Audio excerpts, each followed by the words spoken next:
Hey, what's going on guys? Alex here. In today's video, I'm going to be breaking down how I trained Cruz's team to book 25 qualified calls in only the second week of us working together. If you don't know already, this is Cruz Brooks, 330,000 followers. He's a fitness coach. And in the first week of me training his setter, I got his setter to book 3 qualified calls a day, 3 days in a row. As you can see here, this is the 23rd of January, 3 qualified calls, 24th of January, 3 qualified calls, and then 25th of January, 3 qualified calls, 3 qualified calls, 3 days in a row. Once we got that consistency, then we started week 2, as you can see 28th of January, we started week 2 with 6 qualified calls in a single day on the Monday. And I start saying that just wait until I get the dialer and the third setter dialed in. From there, we basically started off week 2 with, like I said, 6 qualified calls.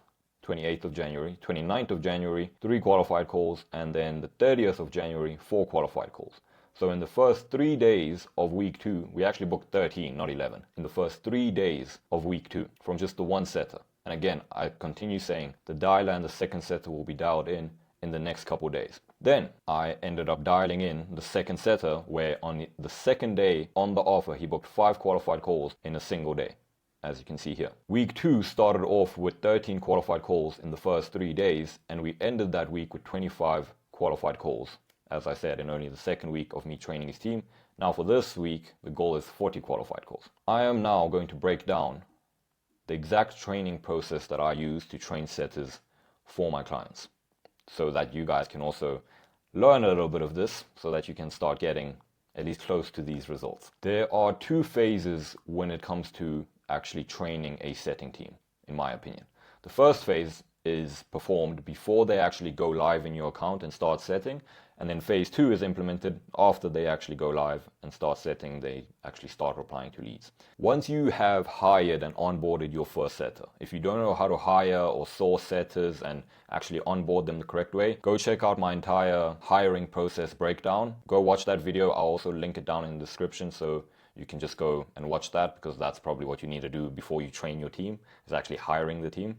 So once you've hired the team, you've hired your first 1 to 2 setters, you can essentially start phase 1. Now, what phase 1 is that you run mocks for all the major SOPs first. So your major SOPs will be the marketing channel or the way you book calls most frequently. Whether that's inbounds, whether that's warm outbounds, whether that's DM ads, whether that's follower ads, whether that's a free resource. However you book calls most frequently, that is the SOP that you need to run mocks with your setters on, right? Or all the major ones, as well as maybe your post-booking process and like your no-show process, things that will happen no matter where the call is booked from. You'll also run a mock for that SOP. Once those mocks are then run, you will analyze the mocks, analyze how the setter performed the specific SOP, and then eliminate any big holes that you see in their skill set. So whether they aren't sending enough relatability messages and they're not building enough trust in the conversation, then you'll teach them how to do that. If they're not creating a large enough incentive for this lead to book a call because they're not asking deep enough questions, like they're not digging deeper into the lead's current situation, then you get them to do that. If they're asking one-dimensional questions that doesn't really progress the conversation forward,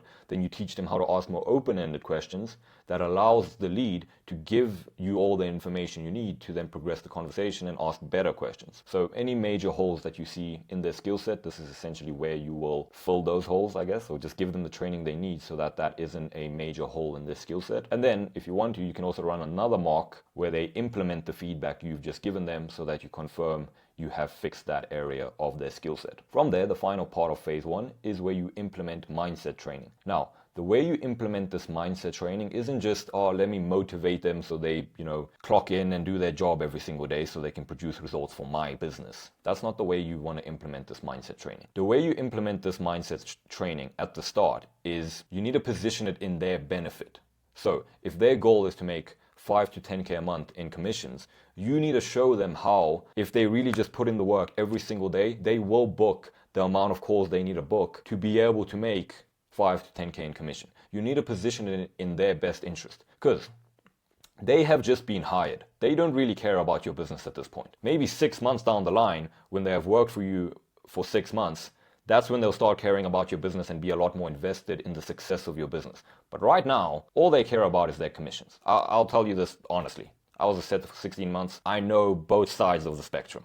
So the way you implement this mindset training is, yes, motivate them, but motivate them in their best interest, not in your best interest, if that makes sense. Once these three things are done, you've run mocks with them for the major SOPs, you've eliminated the holes in their skill set based on the mocks that they've run, and then you've essentially motivated them in their best interest. That's when they can go live and start replying to leads within your account. Now, that is where phase 2 starts. Now, phase 2 is more important than phase 1 because this is just the introduction. This is what actually gets them trained up, and this is what allows you to consistently be booking more and more calls as the weeks go on, as you saw in these examples. Phase 2 is more important than phase 1. What is phase 2? The first thing you will do is implement shadow setting. Shadow setting is when you get on a call with your setter where they are sharing their screen and you guys are actively replying to leads while you guys are on a call. What this does is that you can have a live coaching session with your setter while they are doing the setting, while they are doing the work they need to be doing. You have a live coaching session with them, which allows you to ask them questions and understand their thought process behind the responses that they are coming up with. Once you understand their thought process, you can either correct the thought process by telling them, okay, I understand it, but I think this way of thinking about this response is better because of XYZ reason. Or if you think they have the correct thought process and this is a good response to this lead, then you essentially say, this is a good response, I agree with you, I think it's a good response because of XYZ reason, right? And you just have a very kind of genuine thought process related conversation with them while they are actually doing the job that they need to be doing in terms of replying to leads. From there, you will then implement a convo review system. Now, a lot of setter managers and a lot of you guys in terms of business owners that have setters, one of the mistakes that you could be making is that you get on training calls with your setter where you just review conversations. That is a waste of time. You shouldn't be reviewing conversations on a training call. Conversations should be reviewed off a training call. So what I do with my setters is that I record a Loom video of me going through the account, going through, for example, Cruz's account, where I review conversations for all the setters, and then I send them that Loom video before our training call. So they still have all the feedback that they need, but it's just done through a Loom video. It's not done where you spend the whole 1 hour reviewing conversations and then you can't do shadow setting, you can't do mocks, you can't do any of the actual more important stuff because you're just stuck reviewing conversations the whole time. Right, so definitely implement this. Record a Loom video of you reviewing conversations before the training call so that you don't have to do it on the training call. It's very easy. It's as simple as that, and it will save you time and it makes it more efficient for the setters as well. From there, you will then implement essentially mock role plays. You can make it on autopilot if you have a setter manager or you have 2 setters. What you can then do is get them to watch the Loom video where you are giving them feedback on their conversations and then get them to run a mock with each other. That's kind of the autopilot part. You get them to run a mock with each other where they implement the feedback you've just given them so that you as a business owner don't have to sit there running mocks with them because that's a waste of time for you when they can run the mock with each other and then you can just review the mock and then give even more feedback and then they can run another mock and then again it's on autopilot, right? So if you implement phase 2 after implementing phase 1 correctly, there's no reason for you not to really get these results. Obviously, the only thing that will be different in terms of maybe you not being able to book 25 qualified calls in a week is that your knowledge of setting and how effective your training is with them will probably be not as effective as my training because I was a setter for 16 months. But if you follow this overall protocol and this overall framework, no matter where your level of setting is as a business owner, you'll still be able to maximize the amount of that knowledge that you can actually give them in this framework. That is the entire training protocol.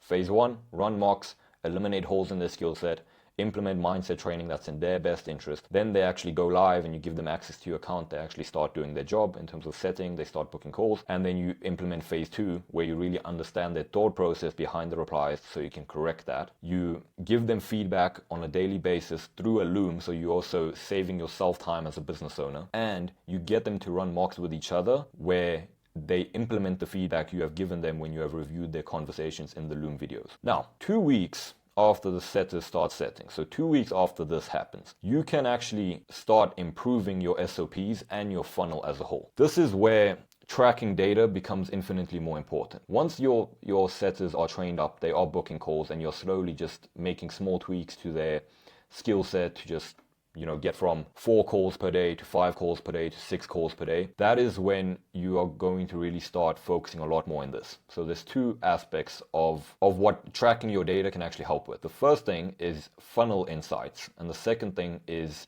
your SOPs and how good your SOPs actually are, and then improving both your funnel and your SOPs. So how does this actually work? In terms of your funnel, 2 weeks after you start setting, you'll start identifying which marketing channels actually work best for you. For example, if you have 2 setters and one of them books 15 calls, or one of them books 20 calls in a week, and 15 of those calls come from a specific free resource, now you can use that information and either double down on that free resource, or you can say, okay, this free resource is generating me a lot of booked calls. Let me go and focus on the marketing channels that maybe aren't generating me a lot of calls. Maybe it's my ads, maybe it's more my organic content, right? In terms of doubling down on that channel, you can say, okay, this free resource is very good. Let me maybe boost this post. Let me turn this free resource into an ad and actually put money behind it. Let me maybe just post this free resource again on my story and just get even more people into that marketing channel so I can book even more calls. Right? These are the types of insights that you'll be able to really unlock 2 weeks after the setter starts setting. Again, you need to be tracking the right data to be able to know that 15 out of the 20 calls that were booked this week came from the free resource. If you're not tracking these things, then you won't have these insights. Same thing goes for the SOPs that your setters are using. 2 weeks after they start setting, you'll also be able to see how these leads are reacting to the setting language and the conversational style that you are using to actually book them in. For example, if more trust needs to be built in the conversation, then you can pivot the SOP to be more genuine, more relatability messages, more off-topic questions, things of this nature, right? If more of an incentive needs to be built in the conversation, then you can get your setter to dig deeper with your questioning, ask really more open-end questions, maybe ask more emotional questions if you're in B2C. If you're in B2B, don't ask emotional questions, that never works. If you're in B2C, you can ask more emotional questions, especially with a guy like Cruz who's in fitness. Emotional questions are very good. Right? Even make money online because they're still coming from an emotional place in terms of that they're working a job that they hate and they want to leave. So asking more emotional questions will then increase the incentive. Maybe you build trust by sending free resources in the actual DM conversation to build more trust, right? But you need to, again, be tracking the right data to be able to see how your SOPs are performing, right? You need to be able to identify, okay, maybe I need to be building more trust because these leads are only replying to my questions with 2 words, which doesn't give me the information I need to really progress the conversation. That's why you build more trust so they feel more comfortable in the conversation so that they can give you paragraph messages of information that you can then use to progress the conversation. So both stages in terms of training your setters and tracking the right data so you can have funnel insights and insights in your SOPs. Both of these things are equally as important, but you need to implement the training first so that they are booking enough calls so that your data is actually accurate. Because if you've booked 3 calls, then you can't really have insights about your funnel because they're not going to be accurate. So to summarize the entire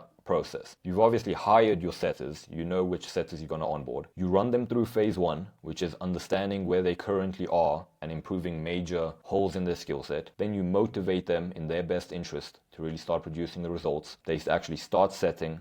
Phase 2 is when every week you implement shadow setting, sending them Loom videos on a daily basis, and you're getting them to run mocks with each other usually 3 to 4 times per week. And this is just an ongoing process. So phase 2 is just an ongoing process of you training them on a week by week basis to gradually go from 3 qualified calls a day to 6 qualified calls a day, and just have that gradual progression. And then if you're tracking the right data, 2 weeks after that, you'll really start to see where your funnel can improve, or where it's already doing very well and where you don't really need to focus on that aspect too much, and where it needs improvement so you can focus a lot more on those things.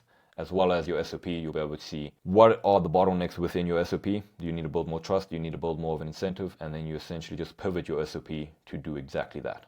So this is the entire system that I use to essentially ramp up setters for my clients and then give them all the necessary insights they need to improve their funnel and their SOPs. If this seems like something you need to implement within your setters, if the only thing you're doing to train your setters is just reviewing their conversations, and that's the only thing you're doing, then I'm pretty skeptical of you being able to actually produce these results. So if you need help with training your setters and then implementing the data tracking systems that you need to be able to unlock these insights and unlock both the insights on your funnel and the SOPs, what I want you to do is go down in the description, book a call with me, If it makes sense for us to work together, then we'll talk about how it actually looks in terms of me coming into your business, hiring your entire team, training them, maximizing the performance of all the systems that I implement and your actual team in terms of being able to produce similar results as what I've been able to produce with Cruz in the first 2 weeks of me training his team. If that sounds like something that's interesting to you, go down in the description, book a call with me, and I'll take care of you.